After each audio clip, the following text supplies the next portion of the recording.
ఆకస్మిక వరదలు, ఆకస్మిక తుఫాన్ల వెనకాల హిందూ భూపలకం చీలడం కారణం అన్నటువంటి దాన్ని ప్రధానంగా హైలైట్ చేస్తున్నారు. భూ ఉపరితలం మాత్రమే కాదు, భూ అంతర్భాగం, అందులోని పొరలు సైతం ఎంతో సంక్లిష్టతతో కూడిన ఒక అమరిక.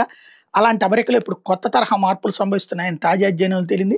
హిమాలయ పర్వతాల అడుగున హిందూ భూపలకం అత్యంత నెమ్మదిగా రెండుగా చీలుతోందని తాజా అధ్యయనం ఒకటి బహిర్గతం చేసింది.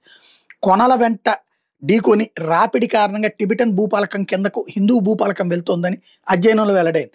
సంబంధిత పరిశోధనల తాలూకా వివరాలు ది ప్రీ ప్రింట్ జర్నల్లో ప్రచురితమైనవి. హిమాలయాలు టిబెటన్ భూపలకాల తీరుతెన్నులను, భూ అంతర్గత బలాలు ఏ విధంగా ప్రభావితం చేస్తాయనే కొత్త అంశాలను తెలుసుకునేందుకు ఈ పరిశోధన కొత్త బాటలు వేస్తోంది.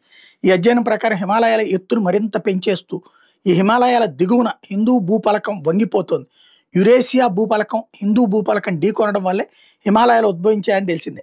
దాదాపు 5 కోట్ల ఏళ్ల క్రితం మొదలైంది.